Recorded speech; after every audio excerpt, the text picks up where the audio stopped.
exist. In a TV First, we reveal the cutting-edge technology now used by British police to join the dots and reveal new evidence in all homicide investigations. I'm Tim Tate. I've been an investigative journalist for almost 50 years.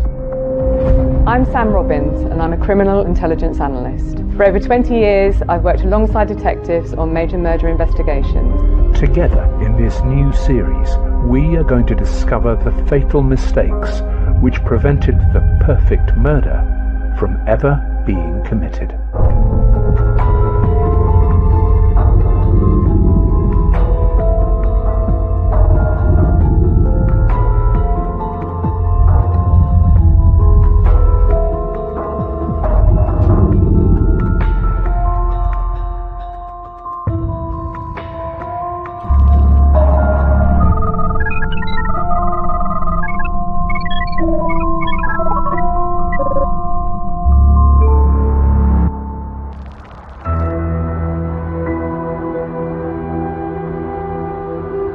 Criminologists have long recognized that the best way to get away with a perfect murder is to kill someone whom nobody will miss or even report as missing. And if that seems unlikely, there's one group of people who fit this profile exactly: the homeless. On any given day, there are around 350,000 men and women homeless in Britain. On average, 65% of homeless men and women have suffered violence, assaults, attacks, and even murders. The fatal attack on 51-year-old Thomas Downey in the centre of Bath shortly before Christmas 2014 is a textbook example of how the murder of a homeless man could have been a perfect murder. Any given year, this country, 500 and something homicides on average. Yes. The most difficult homicides to investigate? They are investigations where there is seemingly no motive, and investigations where there is seemingly no relationship between two individuals. In order to move towards a suspect, you have to retrace the steps and get to the critical point in time where the murderer and the victim came together. And unless you can establish that relationship, you can't carry on with an investigation.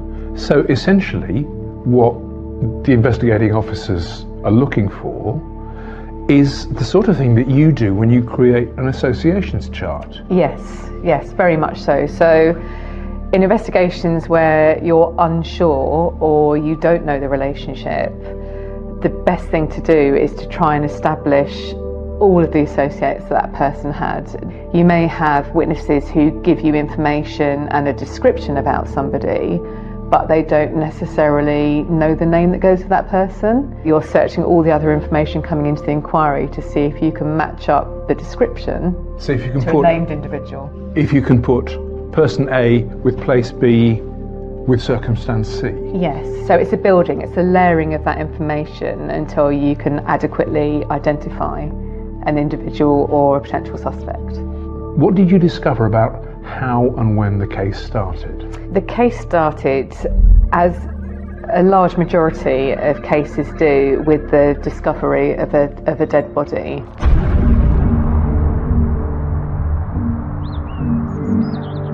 I got a telephone call on Christmas morning to say there's a job in, boss. And in effect, there was a case in Bath which was local to where I was living at the time, and basically somebody had been discovered there the day before and they were dead.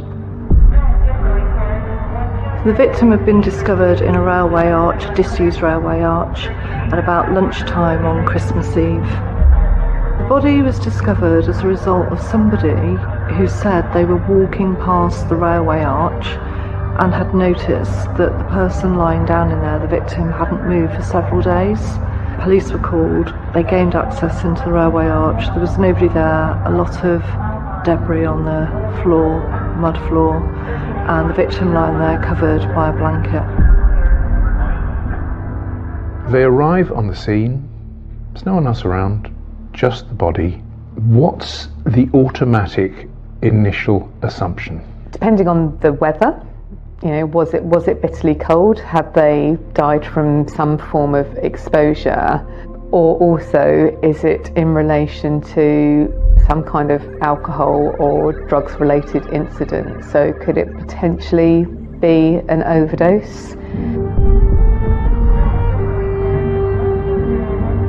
The assumption was that he had died as a result of either natural causes, it was very cold, he may have had a medical condition, or he'd suffered some form of overdose, which isn't unusual necessarily in that community. And that dictated the initial response as well by police. It was clear that they went in looking at it through that lens. In any investigation where somebody dies, you should always keep an open mind. So there's a potential here that actually there's some bias already creeping into this investigation, and that it's been assumed that because it's a member of the homeless community that it could potentially be an overdose. Whilst not unusual for somebody from the homeless community to be either dying from an overdose or tragically from some sort of violence, it's not unusual for homeless people to have an unlawful killing, I think is probably the best way to say it, but not always in the way that you might have a gang-related killing. So it's not always from a stabbing, but often from some sort of violence. So he was from the homeless community. It was later identified that he was alcohol dependent and he misused other substances. And in particular, other substances that were misused at that time was spice, which was a relatively new drug that we genuinely didn't know much about. The reality was very different, wasn't it? It was different, and that was only discovered once the body had gone for a post-mortem, when it had been clear that actually that person had received a fairly severe beating, and that it was likely to be an instrument that was long and thin and heavy, so maybe a metal bar of some kind. The traditional blunt instrument. The traditional blunt instrument, hammers and metal bars, yeah. All we could ever ascertain was that there was an argument about something insignificant. When we first managed to get an examination of him done, and it became more apparent during the course of the post-mortem, he had injuries to his head that were significant, like a weapon had been used to hit those blunt force trauma. He had defence injuries on his arm, so he'd obviously put up his arm to protect himself, broken bones there. And he also had injuries across his shoulder that was broken again, where he'd been hit by something really, really hard. The hypothesis was that there had been a fight or an argument or something had gone on, and that during the course of that person had then violently assaulted him. And I mean, it was excessive. You didn't need to hit him that many times.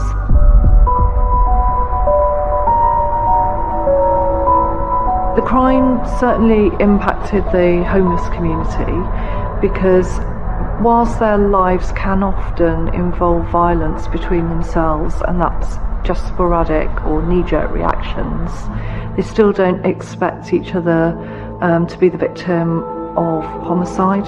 That's unusual. It is a really close-knit community, the homeless community, and they know each other well, and particularly in that city like Bath, which is a relatively small city, everybody tends to hang around in the same places or sleep in the same places, visit the same locations to get help and support. So they were shocked, and it was impactful because it was at Christmas as well. Why does the fact this is the homeless community, why does that make it more difficult? There's several issues, one of which is being that they're an incredibly transient community. So they may be in one place for a few days, a few weeks, and then they may choose to move to an entirely different section of the UK. And that community has its own set of rules that you'll abide by, and relationships are based on a variety of factors that sometimes to the people outside of that community might not be entirely clear, but they work within the community itself and how they police and self-regulate themselves. The homeless community can be challenging when engaging in investigations because they don't trust the police, often because of their own criminality and their lifestyle. And the other challenges we had was because it was in the depths of winter and everybody was obviously very cold, if we wanted to seize anything, we had to make sure we replaced it for them, so we had to look after them.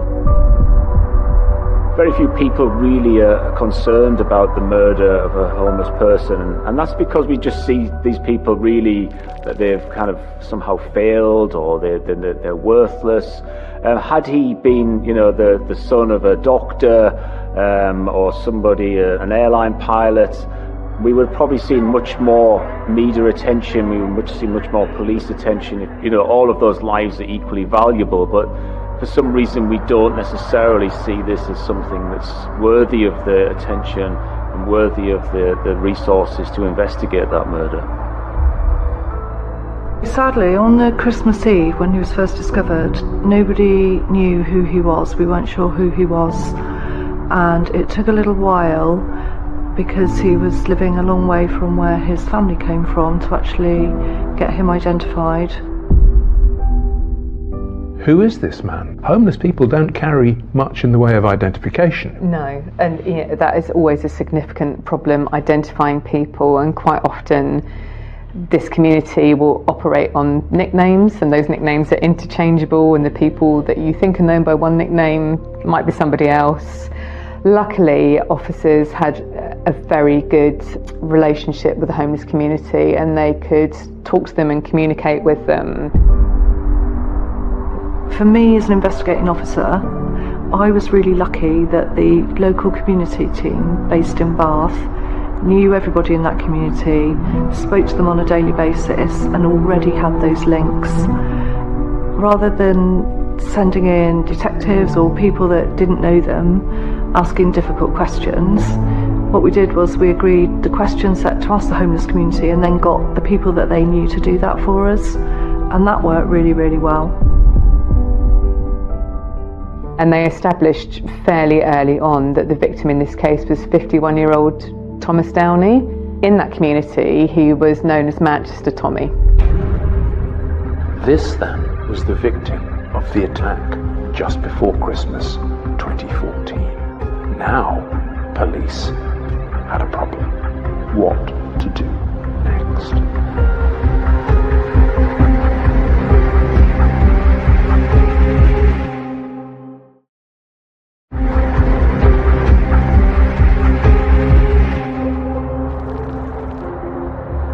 The victim was known locally as Manchester Tommy, obviously because he had Mancunian accent and that's where he'd originated from, but he'd been in Bath for some time. He was well known in Bath as part of the homeless community, not necessarily for any high level offending.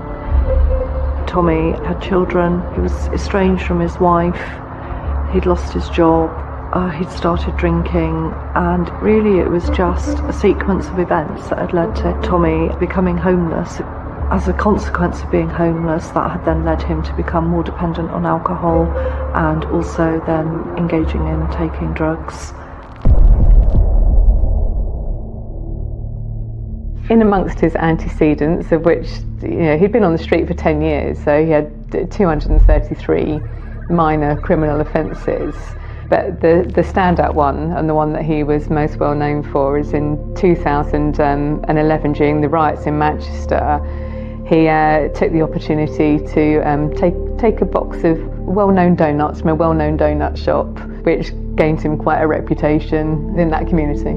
I mean, he literally stumbled out of the donut shop. He did. Into the arms of riot police. He did, yes.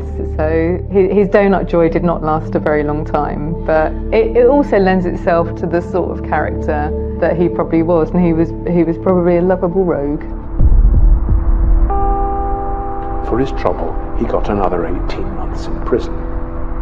When he emerged, he gradually made his way south, and he ended up in the Bath and Bristol areas. And here he lived rough. He continued to abuse alcohol, and he also began taking illicit drugs, including spice. Now, spice was then a new phenomenon. It is a synthetic cannabinoid. It was originally designed to mimic the effects of marijuana, but its effects are far more devastating. Paranoia, heart and chest pains, and sometimes people who take it become immobile having taken this. The senior investigating officer now has a name. We know this is Thomas Downey, Yes. originally from Manchester. Yes. What an amazing SIO.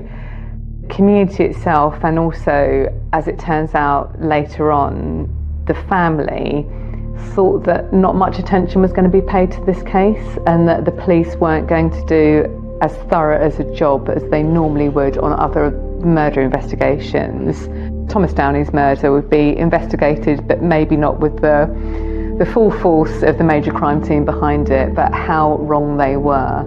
She faces a dilemma at this point, doesn't she? It's Christmas Day. Yes.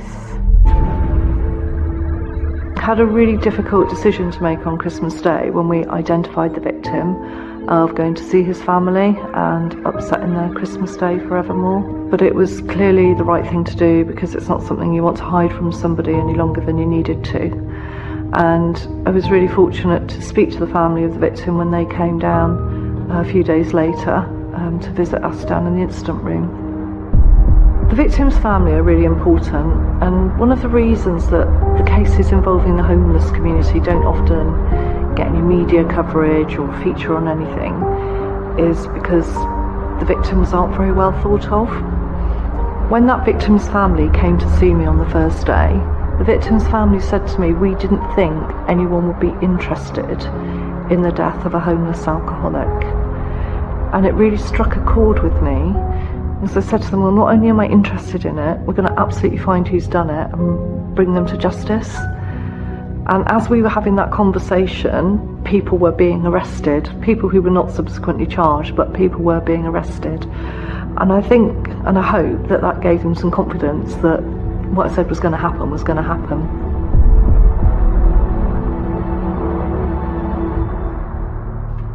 So now we've got a dead body known to be Thomas Downey. Mm-hmm. We've got a family who knew and cared about him. Yeah. We've got a senior investigating officer who's fired up to get at the truth. What's the missing bit? So at this stage, you're at the most difficult part of the investigation, because you're then going to have to establish the circumstances in which Tommy ended up underneath those rail arches, beaten to death. So at that point, you're left with a murder victim and no suspect and no weapon. So in a case like this, you've got to start to rely on the old adage of somebody knows something, and put in the fact that that is a community, and what do communities do? They talk to each other and they know what's going on. And somebody did know something, didn't they? They did. Not an entire identity. No, exactly that. People knew who he was within the community, but they didn't really know his name. They weren't sure who he was. But as soon as we got the first name of Daryl, that's where our community policing team came in. And they were able to say, well, the only person we know is Daryl, who's been in this area recently, is Daryl Richards. Then we started looking for CCTV, and once we get an image of him, then we could start to confirm that. Daryl Richards was somebody who'd been on the streets for a number of years. He misused substances, which included alcohol and controlled drugs.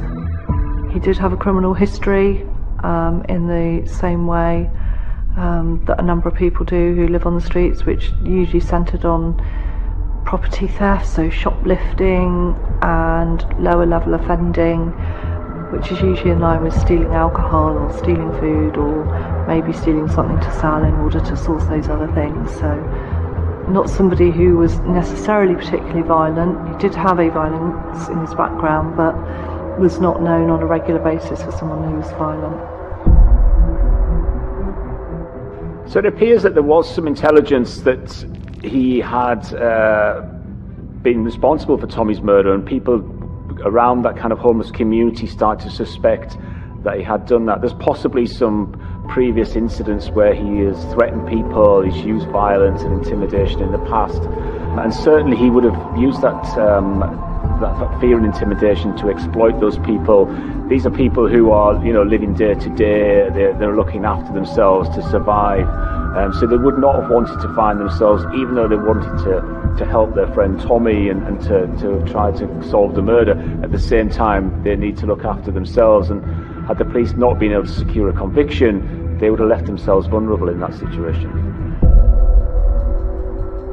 So the relationship between the victim and killer was just that they were two homeless people who resided in the same area at the same time. And in that particular railway arch, they had both been staying there. The homeless community, so whilst you say they are homeless, they're actually quite territorial about where they do sleep and who they do share that space with. So that's when conflict can arise. So if somebody is imposing on somebody else's area, then that can lead to upset. I think in this case, the victim and offender, whilst they were both sharing that same railway arch, there was a little bit of conflict around who should be there, or how big the fire should be, or what noise was going on. So it's not dissimilar to being in a home environment, it's just they're on the street. So Tommy was homeless. He was somebody who was, on the fringes of society. He had very few connections, very few kind of people looking out for him, if any. So he's very, very vulnerable.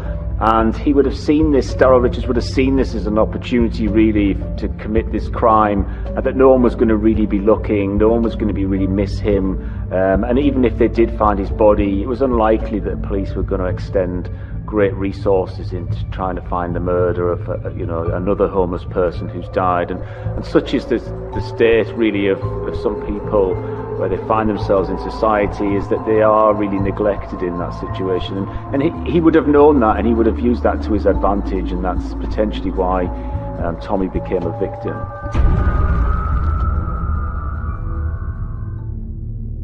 So if we go to your association chart, we've now got Thomas Downey, we've now got Daryl Richards. Yes.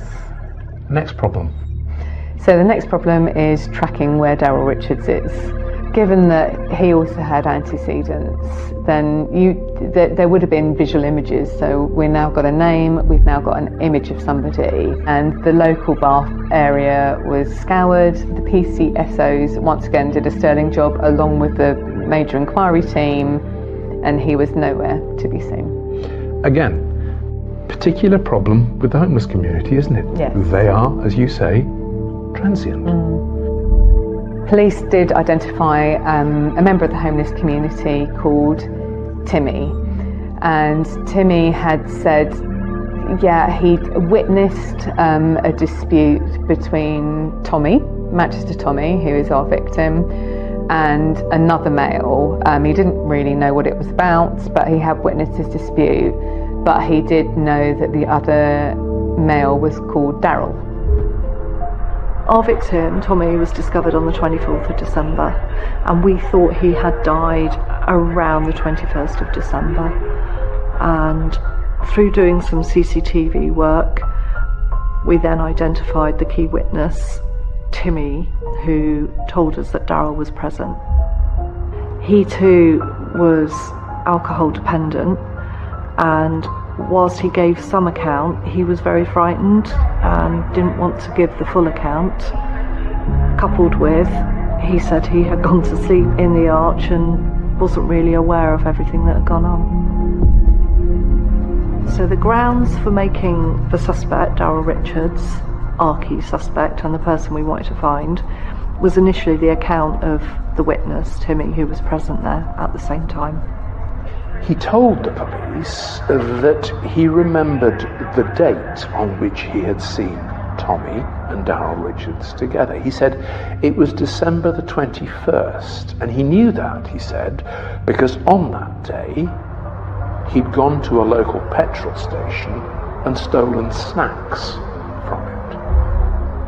Timmy talked about going into the petrol station, buying some stuff, stealing some stuff, and CCTV corroborated that.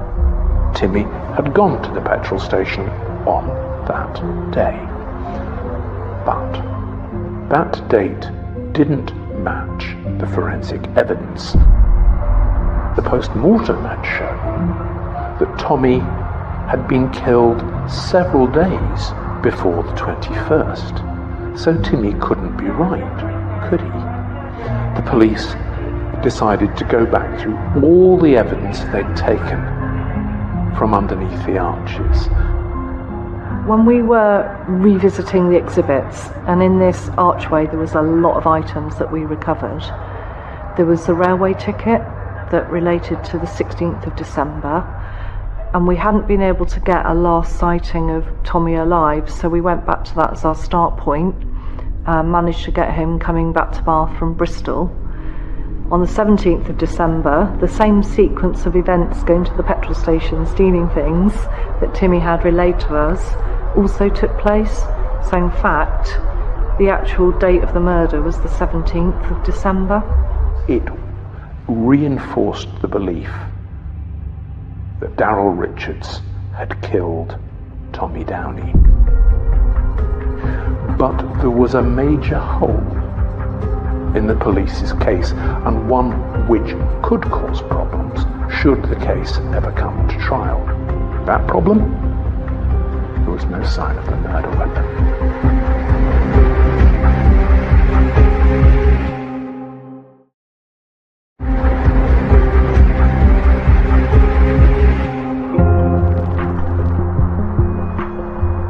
This is what we call a Category B murder. Category B is where the victim and the assailant weren't connected with each other. So they didn't, although they knew each other within the community, they weren't in a relationship or household.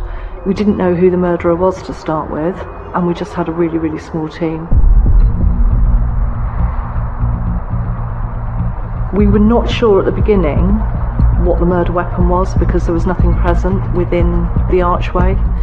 There was one item that I thought was a great fit, and when I showed the pathologist, he's like, no, that's not it, it's not good enough. So having a look at the area, there was a river really nearby, and I asked the divers to go into the river. This was about 10 days after, I suppose, so maybe even 15 days after the actual murder itself. Any murder investigation, how crucial is it for a successful prosecution to find the murder weapon?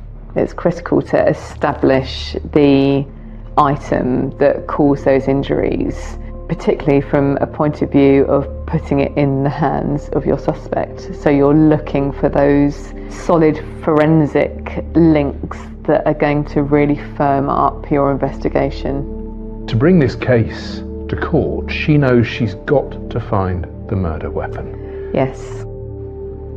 This is December. Yes. This is Bath. Yes. This is the River Avon. Yes. It's very fast and very deep. And very cold. Would you have liked to have been the person speaking to the underwater team, asking them to go in the water in December to look for an item that might be a metal bar?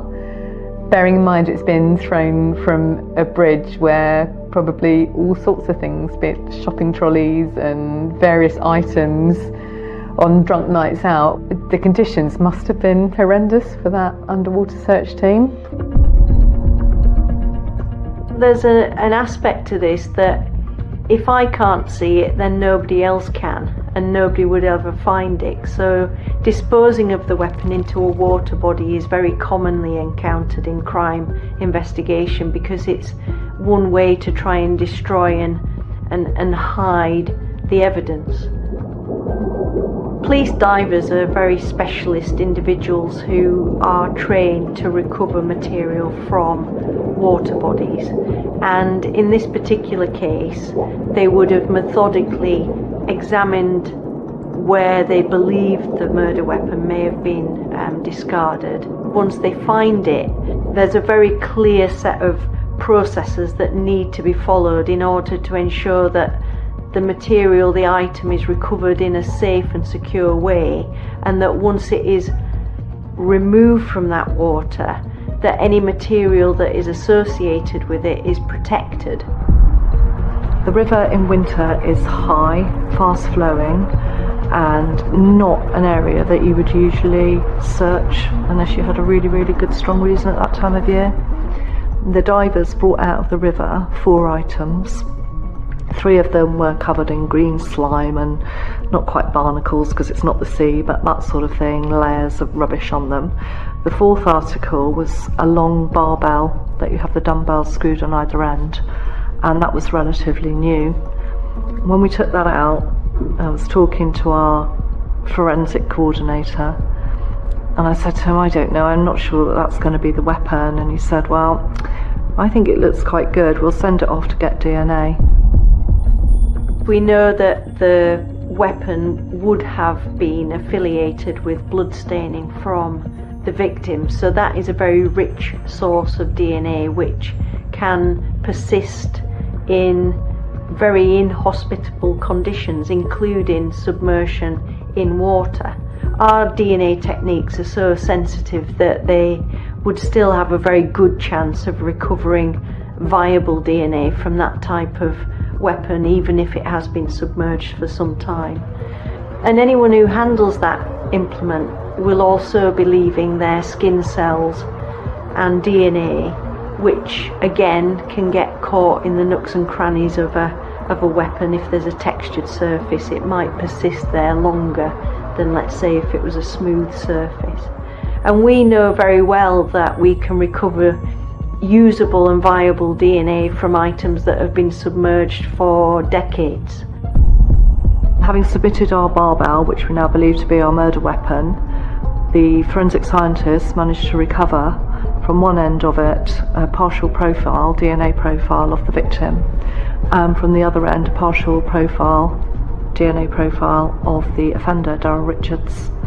And that was the first that any item that had been in water that long had had any form of DNA recovered for it in a murder trial.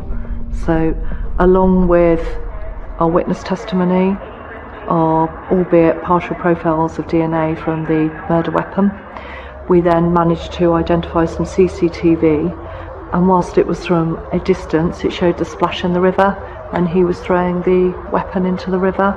And we could marry that up with some other CCTV which showed him crossing the road almost moments before. We just didn't quite have him in sight throwing it over, but the amazing work that the team did around that helped to bring it all together. It's a bit of a jigsaw puzzle when you investigate murder. It was enough.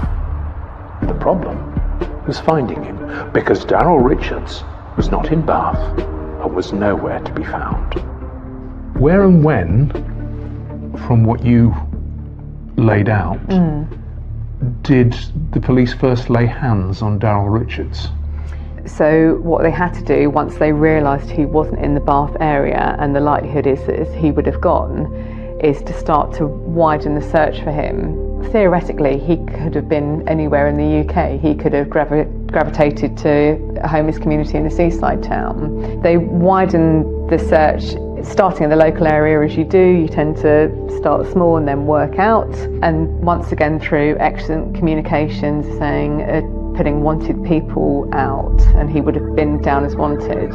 A local beat officer from Bristol had seen him and he was in the Bristol area. Daryl was arrested, having been found in an underpass in Bristol, interestingly by another beat officer, so it just goes to show the importance of the community beat teams. And he was brought into custody, but very mild-mannered, didn't say anything, didn't give protestations about anything. Daryl was somebody who was used to being in police custody, and he behaved in a very mild way. He gave a prepared statement and basically said that he wasn't responsible. He couldn't remember being there with Tommy, and it was not to do with him. Were the police ever able to ascertain that middle word on our trinity of police investigative must-haves? We've got the means, we've got the opportunity. What's the motive? Yeah, they've never established a firm motive as to the reasons as to why Daryl Richards felt it was necessary to beat Tommy to death. When I presented this case, which had been challenging from the beginning, to our barrister, who was not that enamoured at prosecuting, I portrayed it as a skeleton, and the way I described it was the torso was the victim and he was at the heart of it. The right arm was our key witness and the left arm was effectively the perpetrator. The legs that it was built on were the CCTV evidence, the DNA evidence, and just tying everything together. And then the bit on the top, the head, was the understanding of how it all linked in and how we could then present it to a court. Richards maintained his innocence up until the last moment, but shortly before the case was due to go to trial, he told police he would plead guilty to manslaughter, not murder, but the lesser charge of manslaughter. In essence, he said, he lacked what lawyers call the mens rea, the intention to commit the crime. It had happened in the course of an argument. This crime was not a premeditated murder. This is something that arose out of a low-level argument whilst they were in that railway arch over the fire and who was going to do what. I think, and of course we'll never know because nobody's ever told us exactly what happened, but I think that Tommy was probably goading Daryl a little bit, and then it was backwards and forwards, and it's just escalated, and very quickly, to extreme violence. The law is clear. You don't have to meticulously plan out a killing to make it murder. Even something that happens in a short space of time in the heat of an argument can be classified as murder. And so police and prosecutors refused to accept Daryl Richards' lesser plea of manslaughter.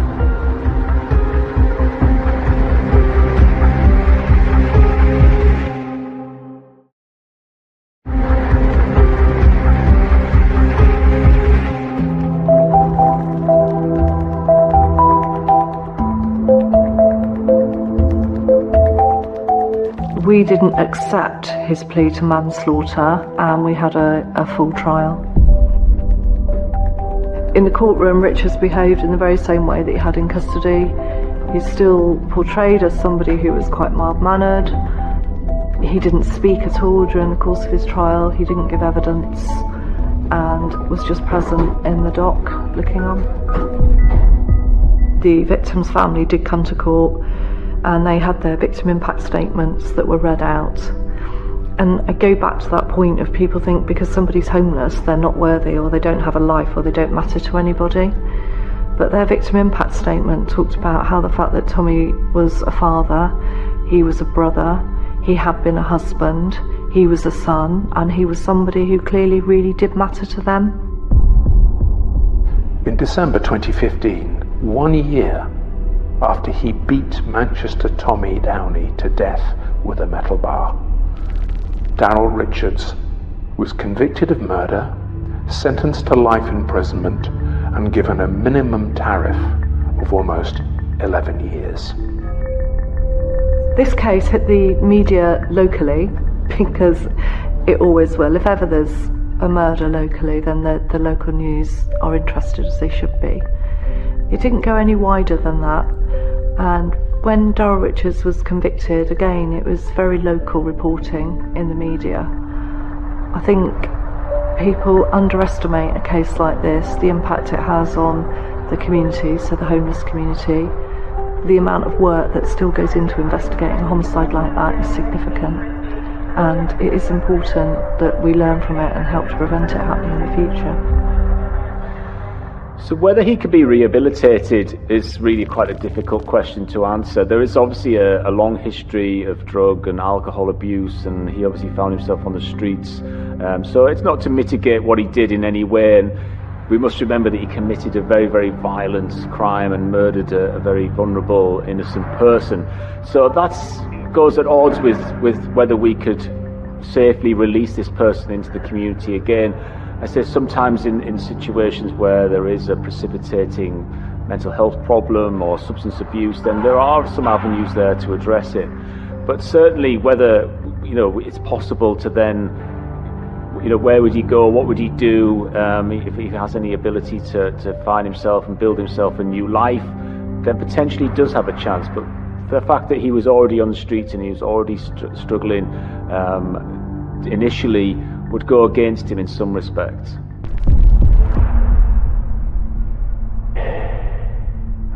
When you look at the portrait, the pen portrait, if you like, that you've been able to put together of Daryl Richards, this doesn't strike me, or I suspect anyone else, as the picture of a calculating murderer, someone who set out to carry out the perfect murder. No. Was it the case that he tried to make it a perfect murder after the event? Yes, I mean, obviously we don't know where that murder weapon came from, if it was just lying around at the Arches, and it was this argument that escalated and exploded into extreme violence after a relatively minor incident. But through covering the body, disposing of the murder weapon, and then leaving the local area, he thought he was going to get away with it, because why would somebody care about a homeless person that's been found under the Arches? And if that person had been subjected to an assault, was the full force of a major crime investigation team going to work as hard as they normally do? And he's transient, so a bit of case of catch me if you can.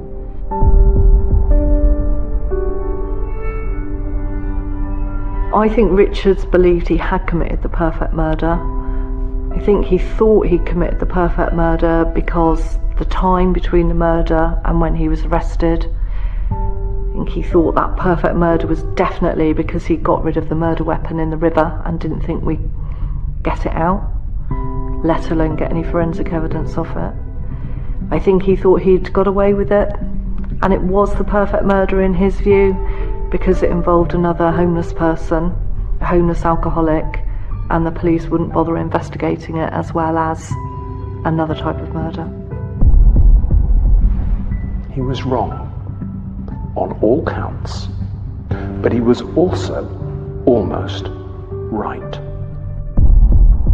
In my own career, this was really challenging because the time of year, so Christmas, we had a really small team investigating it. There was something like 14 of us in total. If you think the average murder will attract 50 detectives, maybe 100, depending on the scale of it. And the challenges around recovering items, that barbell from the river, the dive team finding it, and the forensic scientists getting that DNA on it, that was really, really important, as well as being able to match the actual weapon to the injuries that Tommy had suffered. It was layering it up. I think we learned a lot about how to engage with that community, and we had almost a year to the day a similar incident where a homeless person was killed by another one, and the response was much more positive and on the front foot, and our homeless community were much more engaging. So that's why it endured, because we learnt a lot from the way we investigated it. We learnt how important it was to engage with the community, and we learnt when the next one came along, which sadly it did, we were good at investigating it. One of the things that struck me was that this case was unusual for the rigour and the perseverance shown by those police officers. Yes, Yeah, and also the excellent relationship that the beat officers had and the officers from the major crime investigation team. That community held the key to this murder, literally held the key to it in their hands, and without their cooperation and a mutual respect to one of their community and also to the relationship that the police officers had, that was what got this case over the line. In another place, in another time, with another homeless community and a police force not quite as dedicated, that could have been a perfect murder, couldn't it? It could have been. If he'd have absconded to Scotland, or another area, it might have been months and months and months. He would have had to have been potentially arrested for something before he'd been caught for this particular crime. So really excellent police work. An almost perfect murder. And an almost perfect murder. The murderers themselves underestimate the police. They underestimate the desire of the community to actually engage when there's a homicide. So people who perhaps don't usually engage with the police generally always do when there's a murder. And I think they underestimate the impact that it has on the victim's family. And that victim's family will always be a driver to say we want justice and we want an outcome, and will be pushing behind any investigation.